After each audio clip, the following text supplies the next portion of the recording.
ఈరోజు రెండు పార్టీలు కూడా తెలంగాణ ప్రజల జీవితాలతో చెలగటమాడుతూ ఉన్నాయి. తెలంగాణ రాష్ట్ర అభివృద్ధితో చెలగటమాడుతూ ఉన్నాయి.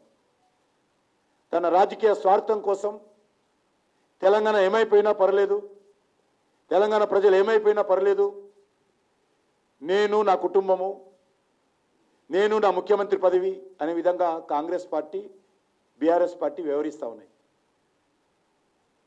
అందుకే ఈ సందర్భంగా మనవి చేస్తా ఉన్నాను, ఖచ్చితంగా రేవంత్ రెడ్డి మాటలు వెనక్కు తీసుకోవాలి.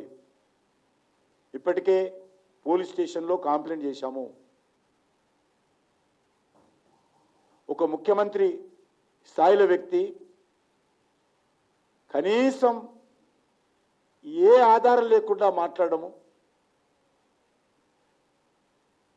చాలా దుర్మార్గంగా వివరించడము క్షమించారన్నటువంటి నేరం.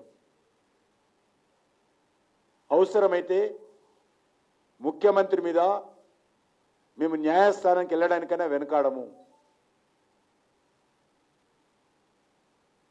తప్పకుండా ముఖ్యమంత్రిని కోర్టుకు ఈడుస్తాము. ముఖ్యమంత్రి రేవంత్ రెడ్డి చేసినటువంటి ఆరోపణ అవాస్తవమని అన్ని వర్గాల ప్రజలకు అర్థమవుతుంది.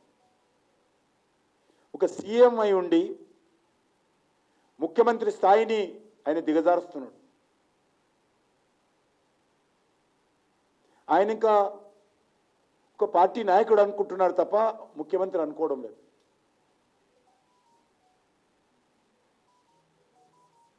బీజేపీ పైన, ఆర్ఎస్ఎస్ పైన ముఖ్యమంత్రి రేవంత్ రెడ్డి చేసినటువంటి ఆరోపణలు ఏవైతున్నాయో పూర్తిగా నిరాధారమైనటువంటి ఆరోపణలు. ఆర్ఎస్ఎస్ చీఫ్ స్వయంగా దీన్ని ఖండించిన విషయం మనం చేస్తా ఉన్నాం. ఏమాత్రం రేవంత్ రెడ్డికి నైతికత ఉంటే,